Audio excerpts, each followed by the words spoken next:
শারদ শ্রীমতী, শারদ শ্রীমতী। আমাদের মেমেন্টোটা পাওয়ার জন্য কিন্তু বেশ খানিকটা নম্বর অলরেডি তিনি পেয়ে গিয়েছেন, আর আমরা কিন্তু আমাদের মাঝখানে পেয়ে গেছি আমাদের অনুষ্ঠানে যেটা বেস্ট, সেটা হলো আমাদের আড্ডার গেস্ট। আমাদের আজকের গেস্ট হচ্ছে রাজন্যা। নমস্কার। হ্যাঁ, আর রাজন্যা স্নেহধন্যা, কি বলছো নাকি জমিদার? অত্যন্ত মানে প্রিয় আরেকজন আর কি রাজন্যার, আর বাবা মাও তাই ঠিক করেছিল যে সত্যি প্রিয় হওয়ার মতনই সে হচ্ছে সুপ্রিয়। যদি অপ্রিয় কথা অনেক সহ্য করতে হয়, কিছু হচ্ছে না। সুপ্রিয় মানে তুমি কি করো বাই প্রফেশন? বাই প্রফেশন আমি একজন জার্নালিস্ট। আচ্ছা, স্পোর্টস জার্নালিস্ট, বেশ করে আমি স্পোর্টস নিয়ে কাজ করি। আরে আরে, তা তো হবেই, তা তো হবেই। সুপ্রিয় কি করে আলাপ হলো রাজন্যার সাথে? আলাপ তো আমাদের খুব মজার ব্যাপার, কাজের সূত্রেই আলাপ। আচ্ছা, যখন আমি একটা চ্যানেলে কাজ করি তখন ও সেই চ্যানেলে একটা প্রোগ্রাম করতো। খেলার জন্য খেলতে খেলতে আলাপ হয়ে গেল। এনিওয়ে, তো প্রথম মানে কত বছর ট্রেনিং ছিল, আর তারপরে চাকরি কবে থেকে শুরু হলো? মানে প্রেম আর তারপর বিয়ে মানে ক বছর? প্রেম খুব বেশি হয়নি, 1 বছর। আমাদের হয়েছিল মানে বলার সুযোগ পাবো কি? তুমি যেভাবে শুরুতে ওর উপর পুরো দিয়ে দিলে ব্যাগটা, তো যাই হোক আমি এবার বলো বলো বলো এবার নিজের মুখ থেকে। হ্যাঁ, সেটা হচ্ছে যে তোমার আমাদের ভালো লাগা তৈরি হয়েছিল, তারপরে সেটা আমরা বাড়ির লোকের ওপর ছেড়ে দিয়েছিলাম বিষয়। আচ্ছা, কারণ তখন একটু দেখা দেখির ব্যাপার চলছিল বাড়ি থেকে, সেই থেকে বাড়ির ওপর ছেড়ে দিলাম, এবং 1 মাসের 2 মাসের মধ্যে পুরো ব্যাপারটা সেটেল হয়ে গিয়ে উইদিন 1 ইয়ার আমাদের বিয়ে হয়ে যায়। বিদিশা দুর্গাপুজো কিভাবে কাটে? বোলপুরে? বোলপুরে, কলকাতায়, 2 দিন কলকাতায়। সম্ভব ভালো জায়গায় তুই বড় হয়েছিস, বোলপুরে বড় হয়েছিস, আর দুর্গাপুজো পুরোটাই বোলপুরে? না, 2 দিন এখানে 2 দিন ওখানে, কখনো কখনো বাইরে, পুরোটাই বাইরে। সম্প্রতি পুজো কিরকম কাটে তোমার পুজো? আমি পুজোর বাড়ি থেকে বেরোই না, কারণ আমার বাড়ির ব্যালকনি থেকে আমাদের বাড়ির সামনে যে পুজোটা বেশ জাঁকজমক করে পুজো হয়, খুব ঘরোয়া পুজো, তো আমি আমার ব্যালকনি থেকে সমস্ত কিছু দেখতে পাই। আর অষ্টমীর সকালে যে অঞ্জলি হয়, যে মন্ত্রোচ্চারণ হয় মাইকে, তো আমি তার জন্যও আর 4 তলায় থাকি, লিফট নেই, আমি আর কষ্ট করে নামি না, আমি ওই মন্ত্র উচ্চারণ করে আমার ঠাকুরের আসনে ফুল দিয়ে দিই এবং পুজোটা ভীষণভাবে এনজয় করি শুধুমাত্র আমার ব্যালকনিতে বসে। প্রথম যখন আমরা আলাপ পাই, মানে এখন কাজ করি, মনে আছে পুজো, একটা পুজোই একটা আলাপ হয়েছে। আলাপ মানে হ্যাঁ, তো সেই সময়টা ছোট কথাই বলো, অত ডিটেইলে বলতে হবে না। এসএমএস এ প্রেম, এসএমএস এ প্রেম। না, আমি অসুস্থ ছিলাম, আমি তখন সেবার পুজো আমি কোথাও বেরোতে পারিনি, তো তার মাঝে আমার শুটিং পড়েছিল, তো গিয়ে দেখো নেই, তো একটা হালকা হঠাৎ বেদনা চাগার দিলাম যে কি হলো ব্যাপারটা। তখন খোঁজ খবর নেওয়া হলো যে জানলাম ও অসুস্থ। তারপরে ওই আমাকে এসএমএস করে বলে যে কিরে পুজো কেমন কাটাচ্ছিস, বেশ তো? হ্যাঁ, বয়ফ্রেন্ডের সাথে। আমি না, আমার এখন কোনো বয়ফ্রেন্ড, এই মুহূর্তে কোনো বয়ফ্রেন্ড। মানে এটা এখন কি কেউ আছে?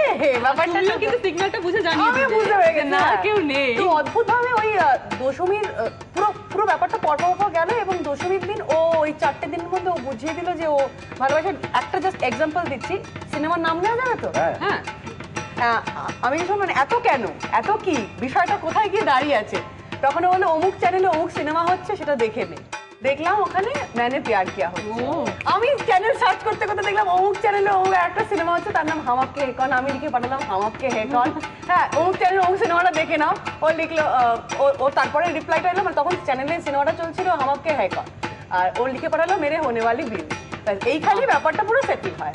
ও তারপর পুরো পুজোটা মিলে করে 2 দিনের মধ্যে ও দেখা সাক্ষাৎ করে। আমার কাছে ছোট্ট এত সুন্দর এক্সপেরিয়েন্স আমি বলি, কথাটা ও শুরু করেছিল। একটু চেয়েছিল ছেলেটা কথা বলতে, আমি ভীষণ ভালো ছিলাম।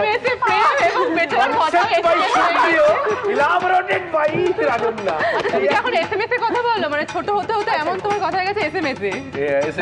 তারপরে এসএমএসও আর এসএমএস, তবে এসএমএস না অবভিয়াস ভাবুন পরে এরই নাম হচ্ছে Pujo. Thank you very much Rajanya, thank you very much সুপ্রিয়।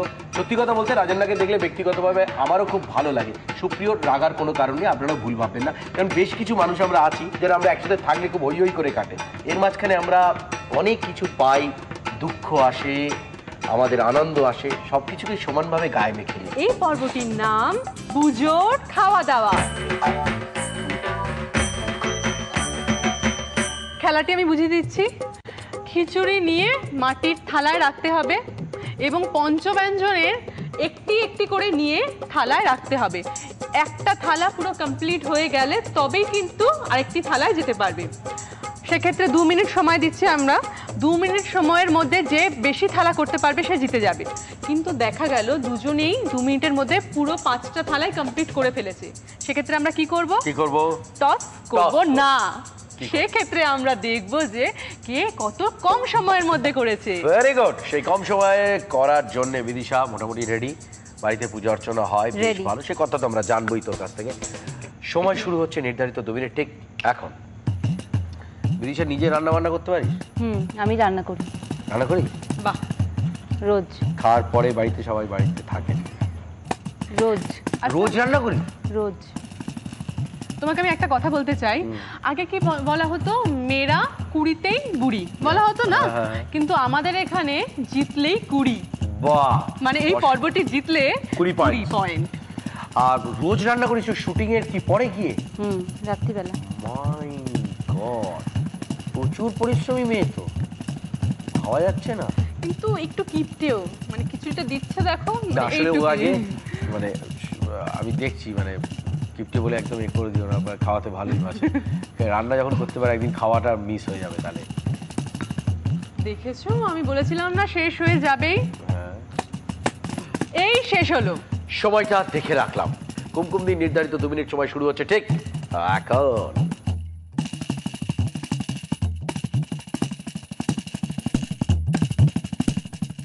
তোমার ভাগ্যে বেশি নেই, মানে তাই তো একটা দেখি। খাওয়া তো আমি তোমাকে দেবো, তুমি আমি ওইটুকু পাবে। প্রত্যেক সপ্তাহে একদিন খিচুড়ি খাই, তাই প্রত্যেক সপ্তাহে স্যাটারডে খিচুড়ি খাবই। আর আমি না যদি জানতে পারি কারো বাড়ি খিচুড়ি হচ্ছে, আমাকে নিমন্ত্রণ না করলেও কোনো না একটা কোনো ছুতোয় চলে যাই। হ্যাঁ, ওই যে গিয়ে জিজ্ঞেস করে আপনাদের বাড়ি এ আছে, ওষুধ আছে। কুমকুম দি রান্না খুব ভালো করো নিশ্চয়ই? কুমকুম দিয়ে ওটা সামনে নিয়ে নিতে পারো, হ্যাঁ, অসুবিধা হলে রান্না দূরে হয়ে করি। গেলে, বা তুমি সামনে চলে যেতে পারো। কুমকুমদি ভীষণ ভালো রান্না করে, তাই না? ভীষণ ভালো, আমাদেরকে খাওয়ায় রোজ এনে। আরে বাবরা, আমি কোনোদিন রোজ খাইনি। না, রোজ মানে মাঝে মধ্যে হলো না, হ্যাঁ। তো সম্ভব নয়। না, আমি রান্না করতে খুব ভালোবাসি আর করি, রান্না করি। তোমার সময় কাটানোর কোনো প্রবলেম নেই, হাসতে হাসতে এত সুন্দর দুর্গাপুজো কাটায়। কুমকুম দি, এইবার পুজোয় তোমার ব্যালকনিতে বসতে আমিও যাচ্ছি, আমাকে প্লিজ চলে খাইও। এসো, প্লিজ চলে সব এসো। থেকে বেশি আনন্দ হবে ভালো রান্না করব, আহা। খাবো, হ্যাঁ, ও। আড্ডা মারবো। এরকম খিচুড়ি হবে, চারটিখানি ইলিশ মাছ পাঁচটা কিনে না, নিয়ে। বিশ্বনাথ, হ্যাঁ। তুমি প্লিজ বলো না যে পুজোর সময় খিচুড়ি। পুজোর সময়- সকালবেলাটা না, আমি পৌঁছালে খিচুড়ি ভালোবাসি, তুমি যে কোনো সময় আমাকে খিচুড়ি দাও, মাঝ রাতে দিলেও আমি ভালোবাসি। ব্যাস, ওকে ঘুম থেকে তুলে খিচুড়ি দিলেও হ্যাঁ হ্যাঁ হ্যাঁ, খুব খুব খুব ভালো হয়। ওকে, শেষ। শেষ, দুজনের শেষ হয়ে গেল। এইবার দেখে নেব সাজানোর বিষয়টা। কুমকুমদি ছিল 20 পয়েন্টসে, বিদিশা ছিল 10 পয়েন্টসে, আর লাস্ট রাউন্ডে আমাদের ছিল 20 পয়েন্টস। শুধু 5টা থালার মধ্যে খিচুড়ি আর 5 রকম ভাজা সাজানোর মধ্যে দিয়ে সময় নিয়েছে 1 মিনিট 40 সেকেন্ড কুমকুমদি। বিদিশা নিয়েছে 1 মিনিট 20 সেকেন্ড। সো কম সময়ের মধ্যে গুছিয়ে ফেলার জন্য বিদিশা লাস্ট রাউন্ডেও 20 পয়েন্টস তুলে নিল। তাহলে বিদিশার হয়ে গেল 30 পয়েন্টস, কুমকুম দিন 20 পয়েন্টস। আমাদের এখানে আসল উদ্দেশ্যটা আনন্দ করা, আসল উদ্দেশ্যটা মজা করা, বাদ বাকি সবটাই শুধু মিছিমিছি খেলা। সবার প্রথমে কুমকুম দিকে আমাদের তরফ থেকে, মানে জি বাংলার তরফ থেকে, শারদ শ্রীমতীর তরফ থেকে এই উপহার। আর বিদিশা দি, তুমি তো এই শাড়িটা আগেই পেয়ে গেছো, এইবার তোমাকে দেওয়া হচ্ছে জি বাংলার তরফ থেকে এই মেমেন্টোটা। Thank you. এটা একটু দেখিয়ে নাও ক্যামেরায়। চলো এবার হাততালি হয়ে যাক সবার জন্য। সবার জন্য। সবকিছুই সুন্দর থাকবে যদি সঙ্গে থাকেন আপনারা। তবে আজ এই পর্যন্তই থাক, লাস্টে কিন্তু সেই চিরাচরিত ঢাক।